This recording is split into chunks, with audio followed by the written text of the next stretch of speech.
ছোট্ট বন্ধুরা, আবার এসে হাজির হয়েছি তোমাদের সামনে নতুন মূল্যবোধের গল্প নিয়ে। গল্প শোনো, মূল্যবোধ শেখো, এই আসরে আবার আমি একবার তোমাদের সামনে। বন্ধুরা, আমার গল্পগুলো শুনে তোমরা অনেক মন্তব্য করেছো, আমাকে ফোন করছো।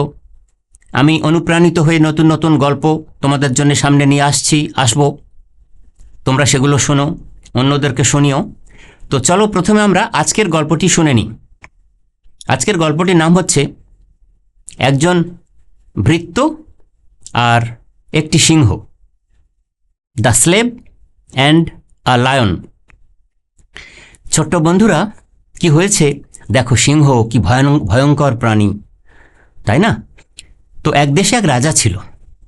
সেই রাজার তো অনেক ভৃত্য, অনেক চাকর বাকর। ভৃত্য মানে চাকর, সার্ভেন্ট, স্লেভ।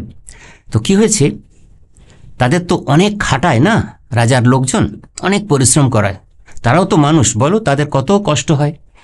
তো একজন ভৃত্য সে আর কষ্ট সহ্য করতে পারছে না। তো সে চেষ্টা করছে যে কিভাবে রাজপ্রাসাদের এরিয়া থেকে পালিয়ে যাওয়া যায়। চেষ্টা করছে, পারছে না। চারিদিকে প্রহরীরা, রাজপ্রাসাদে কী সব থাকে, প্রহরীরা থাকে, কেউ যাতে পালাতে না পারে কাজ ছেড়ে দিয়ে। তো হয়েছে কি, কোনো ক্রমে একদিন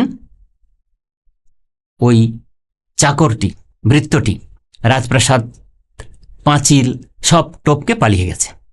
গিয়ে তো জঙ্গলের মধ্যে দিয়ে, রাত্রিবেলা শুনশান, ঝিঁঝি পোকা ডাকছে। তো রাস্তা দিয়ে যাচ্ছে, সামনে দেখলো ঘন জঙ্গল, সেখানে ঢুকেই পথ হারিয়েছে। কিন্তু হঠাৎ করে দেখলো সামনে একটা সিংহ। বুঝতে পারছো বন্ধুরা, একটা মানুষ, সামনে একটা সিংহ, কি ভয়ঙ্কর পরিস্থিতি। ভয়ে তো জড়সড় হয়ে গেছে। কিন্তু তারপরে ভালো করে অন্ধকার, তার মধ্যেও যেটুকু চাঁদের আলো সেখানে পড়েছে, তাই দিয়ে সেই ভৃত্যটি দেখল যে সিংহটি তার একটি থাবা, সামনের পায়ের একটি থাবা উঁচু করে তুলে ধরে মুখ নিচু করে কিছু একটা করছে বা দেখছে। সে তো প্রচণ্ড ভয় পেয়ে গেছে বন্ধুরা, ভৃত্যটি। কিন্তু হঠাৎ করে সেই ভৃত্যটি দেখছে যে সিংহটি তাকে হাতছানি দিয়ে ডাকছে। সে তো আরো ভয় পেয়ে গেছে, তাই না? বলো, সিংহ হালুম করে যদি খেয়ে নেয়। কিন্তু সাহস করে, আর তো কিছু করার নেই, বনের মধ্যে কোনো মানুষজন নেই, ঘরবাড়ি নেই, তার তো পালানোরও পথ নেই, কোন দিকে পথ সে কিছুই দেখতে পাচ্ছে না। তখন সে গুটি গুটি পায়ে, দুরু দুরু বুকে সিংহের সামনে গিয়ে হাজির হলো।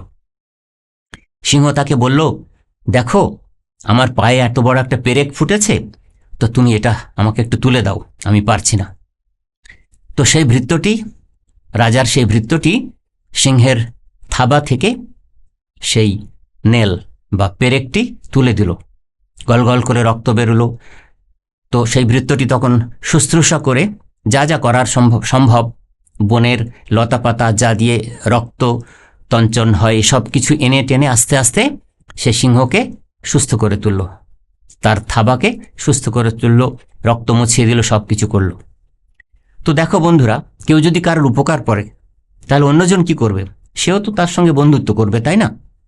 তো তখন থেকে সিংহ আর সেই ভৃত্যটি বন্ধু হয়ে গেল। তো হয়েছে কি বন্ধুরা, রাজার লোক তো ছাড়বার পাত্র নয়।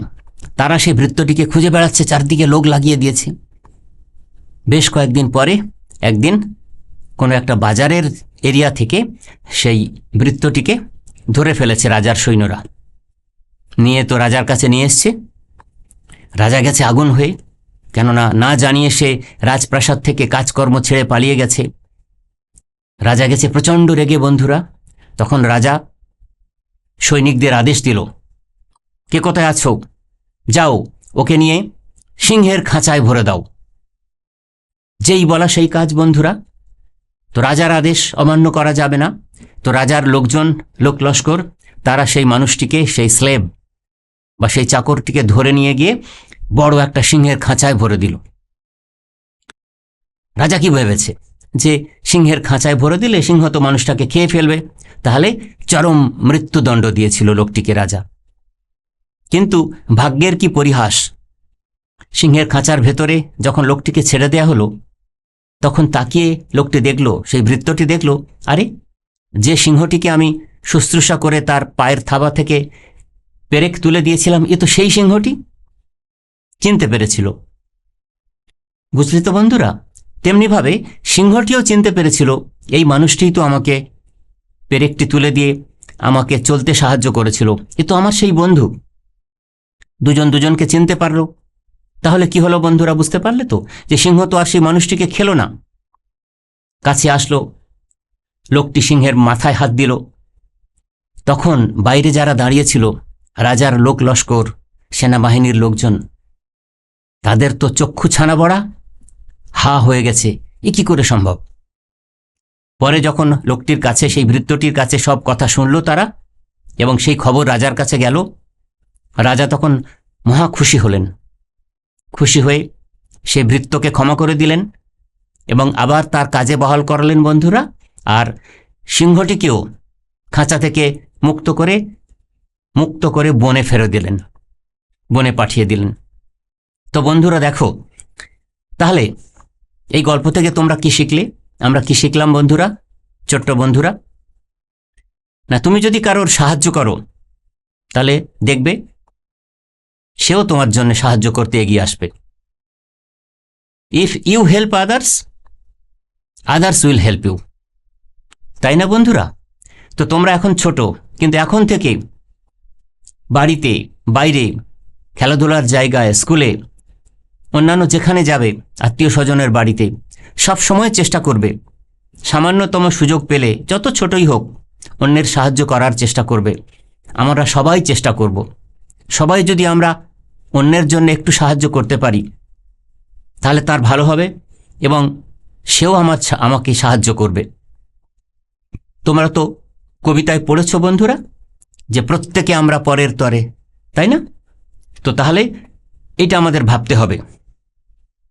একটা কথা ইংরেজিতে বলা হয় কি জানো বন্ধুরা? In the circle of life, what you give is what you get back. মানে বুঝলে বন্ধুরা? মানে হচ্ছে, এই যে আমাদের জীবন চক্র, ছোট থেকে আস্তে আস্তে বড় হই, পরিণত হই, সারা জীবন ধরে যে বাঁচি, এই সারা জীবনের চক্রে তোমরা এখন ছোট, আস্তে আস্তে তোমরাও বড় হবে। দেখবে তুমি আসলে অন্যকে যা দেবে তুমি তাই ফিরে পাবে। তুমি যদি ভালোবাসা দাও, তুমি ভালোবাসা ফেরত পাবে। তুমি যদি সম্মান দাও, তুমিও সম্মান ফেরত পাবে। তুমি যদি কাউকে হিংসে করো, উল্টে সেও তোমাকে হিংসা করবে, ঘৃণা করবে। তাহলে আমরা সব সময় অন্যকে সাহায্য করব, অন্যকে সম্মান করব, অন্যকে বিশ্বাস করব, অন্যকে শ্রদ্ধা করব। তাহলে এই ভালো গুণগুলো তাদের থেকে আমরাও ফেরত পাব।